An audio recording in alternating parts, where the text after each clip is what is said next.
আবু সাইদের কারণে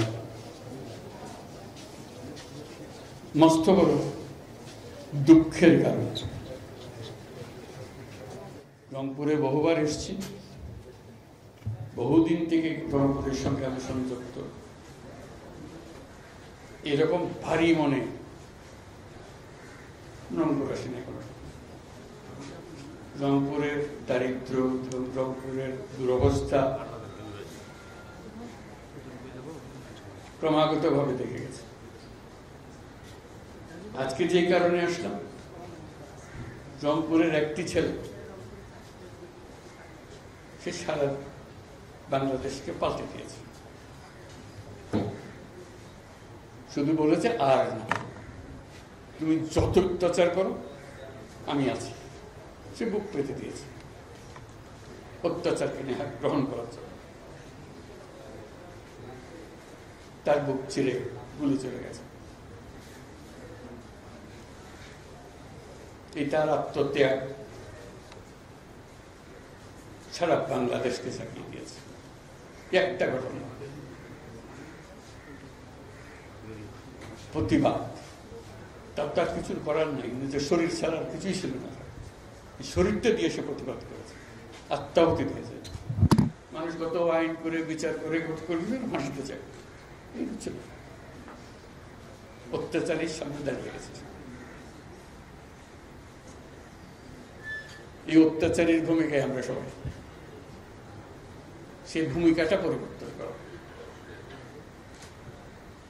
আমরা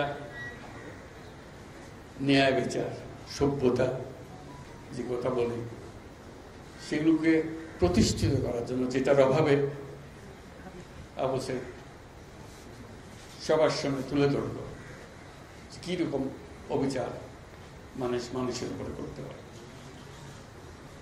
আমরা তার কারণে আজকে দ্বিতীয় বিজয়ের কথা বলছি, যে কারণে রংপুরের দিকে সারা বাংলাদেশের মানুষ তাকিয়ে আছে, সালাম দিচ্ছে।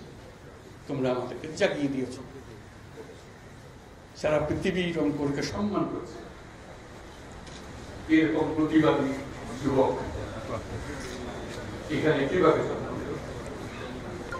আমরা বলছি যে আমরা মহাকাব্য করি, মহাকাব্যের নায়ক নায়িকাদের কাহিনী করি। আবু সাইদ এই মহাকাব্যের নায়ক, দিয়ে রচনা করে দিয়ে গিয়েছে এবং তার কারণে একটা পুরো জাতিকে আবার জাগিয়ে দিয়েছে, দুঃস্বপ্ন থেকে জাগিয়ে দিয়েছে, বর্বরতা থেকে জাগিয়ে দিয়েছে। আমরা একটা বর্বর জাতি হয়ে গেছি, সে সেটা দেখিয়ে গেল কত বর্বর আমরা হতে পারি। আমরা স্বাধীন জাতি বলতেছি, আমরা মুক্ত জাতি বলতেছি, আমরা বর্বরতার চূড়া থেকে বলছি। এই বর্বরতা থেকে মুক্তি পাওয়ার জন্য কি উপায়, সেটা জানার জন্য রংপুর এসেছি। অবশ্যই ঠিক আছে, তার কাছে মাপ চেয়েছি যে তোমাকে বর্বরতা থেকে আমি মুক্তি দিতে পারি, ভবিষ্যতে যেন এটা না হয়। আপনারা সংবাদ মাধ্যম, আপনাদের মাধ্যমেই আমরা এটা জানতে পেরেছি আপনাদের মহান শক্তি। এই শক্তিটাকে প্রয়োগ করে কিভাবে জাতিকে একত্র করা, এক পরিবার বাংলাদেশ, কেউ কারো মারার জন্য না। আমরা মারার জন্য দেশ বানাইনি, গড়ার জন্য দেশে এই জিনিসটা পরিষ্কার করার জন্য আপনাদের মাধ্যমে আমরা একটা পরিবার, সবাই সবাইকে রক্ষা করবো, সবাই সবার উপরে ওঠার চেষ্টা করবো, সবাই মিলে এই জিনিসটা বুঝিয়ে দেবো। এবং যারা অপরাধী তাদের বিচার আমাদের করতেই হবে, তাহলে আমরা এটা থেকে মুক্তি পাবো। খালি অপরাধীকে আমরা বিচার করবো, যে নিরপরাধ তার উপরে কোন রকমের একটা অপবাদ লাগিয়ে দিয়ে তার উপরে আবার অত্যাচার করে আবার বর্বরতা থেকে যেন আমরা চলে যাবো। এটা খুব গুরুত্বপূর্ণ সময় পালন করছি, প্রতি মুহূর্ত অত্যন্ত গুরুত্ব, যাতে করে আমরা একত্র সবাই। কেউ আমাদের বিদেশি আক্রমণকারী না, আমরাই আমরা গলাগলি করে বাঁচাচ্ছি, মারামারি করে না। সেই জিনিসটা সবাই জানান, আপনারা এটাকে উৎসাহী হবে কারো উপরে কোন একটা অসিলা করে, ধর্মের অসিলা বলে কোন অসিলা, সেটা মুখে লাগতে হবে। যা হয়ে গেছে সেটার থেকে আমরা মুক্ত হতে চাই, আমরা পরিষ্কার করে ফেলতে চাই, আমরা পুনর্জন্ম লাভ করতে চাই, নিষ্পাপ জন্ম লাভ করতে চাই, গলাগলি করে বাঁচতে চাই আমরা। এই জিনিসটা বলে দেয় আমাদের কাজটা হলো মানুষের কাছে এই আবেদনটা জানানো, আপনারা সেই আবেদনটা সম্পর্কে জানেন। ধন্যবাদ। স্যার একটু প্রশ্ন স্যার বলেন সংক্ষেপে কে বলতে স্যার আমি একটু বলতে চাই স্যার, আপনি শুধু একজন প্রধান উপদেষ্টা না, আপনি একজন নোবেল বিজয়ী এবং এক বিশ্ব বরেণ্য ব্যক্তিত্ব। আপনি কি মনে করেন যে এই জাতি কি সারা পৃথিবীতে যে জাতির ভাবমূর্তি পূর্ণ হয়েছে, জাতি কি মাথা উঁচু করে দাঁড়াতে পারবে কিনা? যেটা আমি সবসময় বলে আসছি, আবারও বলি, এই জাতির সম্ভাবনা অসীম। এই জাতির যে তরুণ সম্প্রদায়, তার যে সৃজনশীলতা, তার যে উদ্যম অন্য জাতির তুলনায় অনেক অনেক বেশি। এতটুকু জায়গার মধ্যে আমরা 17 কোটি মানুষ থাকি। এই 17 কোটি মানুষকে আমরা আরো বহু উপরে নিয়ে যেতে পারি, শুধু এই গুটাগুটি মারামারি খুনাগুনি এটার থেকে বাঁচতে, আর তো কিছু নেই। তো ওরা তো জানেই সবাই কি করতে হয়। কাজে অন্যরা কি মনে করলো সেটা দুঃখ পাওয়ার চাইতে বড় কথা হলো এসছে। বড় কথা হলো যে আমরা নিজেদেরকে কি দেখতে চাই, আমাদের স্বপ্নটাকে, আমাদের স্বপ্ন আমরা বাস্তবায়ন করবো, এবং আমাদের স্বপ্ন বাস্তব, আমাদের যে স্বপ্ন, আমাদের যে ক্ষমতা, এটা যদি আমরা করি, পৃথিবীর মানুষ এমনি ভাবাতে। পৃথিবীর বহু দেশে তো যাই, দেখি এর চাইতে ঘনিষ্ঠ একটা জাতি, পরিবারের উক্ত জাতি খুব কম দেশে আছে।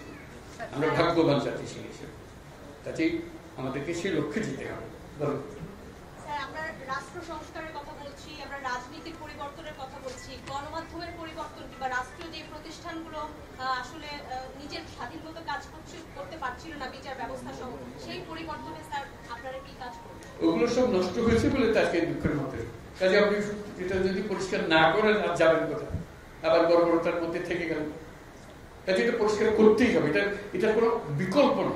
আমি যতভাবেই বলেন স্যার, প্রত্যেকটা জিনিস, এটা এই না যে এই জিনিস নষ্ট হয়ে গেছে, ওরকম না, পুরো জিনিসটাই পচে গেছে। এই পচা জায়গাতে আবার নতুন তত্ত্বা জাতি আবার তৈরি করতে এবং পারি।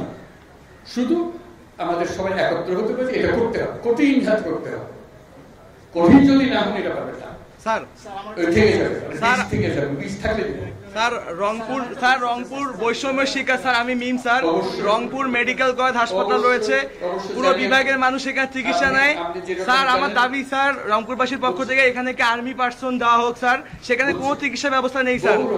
একটা সমাধানে হবে না তো, আমি বলছি, আমি বলছি আপনার একটা অংশ, কিন্তু আরো বিষয় আছে, সব একসঙ্গে দিতে হবে এবং করতে হবে। এটা মুক্তি পাওয়ার উপায় নেই। এটা করে দিলাম, বাবা পেয়ে গেলাম, চলে গেল, ওটা স্যার পুরো বডিটাই হলো পচা। আপনি ৭৮ সালে সেই যুবগ্রামে আপনি অর্থনীতির চাকা ঘোরানোর জন্য যে পদক্ষেপ নিয়েছিলেন, আপনি সেই অর্থনীতিতে নোবেল পেয়েছেন। বর্তমানে মুদ্রাস্ফীতির হতে আপনি কি পদক্ষেপ নেবেন? আমি অর্থনীতি পাইনি, যুবগ্রামের স্যার আমি শান্তির জন্য পেয়েছি। ওইটা করতে হবে, যেগুলো বলছেন এগুলো অনেকগুলো বিষয় আছে, একসঙ্গে বসতে হবে, করতে হবে, সব লটর পটর অবস্থা আছে, কোনোটাই শীঘ্র চলে না। কাজে ওইটাকে ঠিক করা এবং সবাইকে সমর্থন দিতে হবে। আপনারা যদি বলেন যে না এটা পারতেছে না, তাহলে বাদ দাও, তাহলে শেষ হবে না। শেষ স্যার, এই মুহূর্তে আপনার সামনে সবচেয়ে বড় চ্যালেঞ্জ কোনটি? এক কথায় জানতে চাই। একতা, নিজেদের মধ্যে একতা, এটাই বড় চ্যালেঞ্জ। একতা হলে সবকিছু সম্ভব। Last question please. স্যার ৩-০ পৃথিবী গড়তে চেয়েছেন, ১-০ কর্মসংস্থান, মানে বেকারত্ব ২ করণ করে কর্মসংস্থান, সেক্ষেত্রে রংপুর কতটা এগিয়ে থাকবে কর্মসংস্থান? সবাই এগিয়ে থাকবে।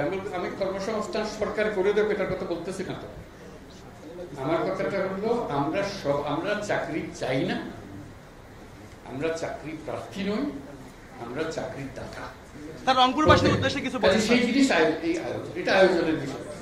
প্রত্যেকের মধ্যে শক্তি আছে, একজন পারে। দীর্ঘদিনের দাবি তিস্তা মহাপরিকল্পনা, এটা পৃথকভাবে এখন আমি তো ডিটেলস জানি না। রংপুরে যখন আসতাম তখন অনেক কথা জানতাম, বহুবার এসেছি, বহুবার গেছি। তাতে এখন আবার নতুন ভাবে দেখতে হবে কোনটার কি অবস্থা। সবকিছু সম্ভব। যন্ত্র যেটা আমরা নিজেদের জন্য তৈরি করেছি এটা পচে গেছে বলে কিছু হচ্ছে, যন্ত্র যদি ঠিক মতো সব কিছু সমাধান আছে। যাতে এখন আমরা যন্ত্রটা ঠিক করি, হলে কাজ করতে থাকবে। ঘড়ি ঘন্টা বাঁচবে যখন ঘড়ি চলে না, অচল ঘড়ি নিয়ে আমি কি করবো? এটা নিয়ে যত কান্নাকাটি করে কিছু করতে পারছি না। যন্ত্রটা ঠিক করার জন্য এটাই হলো মুহূর্ত। সেখানে আপনাদের ভূমিকা খুব গুরুত্বপূর্ণ। নির্বাচন হতে পারে স্যার, এইটা তো কেউ বলে নাই এখনো। আলাপ হলে তখন দেখা যাবে কতদিনে হলে ভালো হবে, যেটা আপনারা বলেন। এটা থেকে কারণ তো এমন না যে এটা আমি এক্ষুনি করে দেবো, বললে করে দেবো, কি আছে? যে করলে ভালো হবে কি ভালো হবে না সেটা আপনারা বিচার করেন, আগে নিজেদের চিন্তা করেন কতদিন হলে ভালো হবে। শেষ প্রশ্ন, এটাই শেষ। সাম্প্রতিক সময় আমরা দেখছি যে যারা আপনার বিভিন্ন মামলা থেকে যাদেরকে মুক্ত করা হচ্ছে তাদের মধ্যে অনেক কিছু সন্ত্রাসী আছে, তারা মুক্তি পেয়ে কিন্তু দেশে এখন যে যোগদান করছে।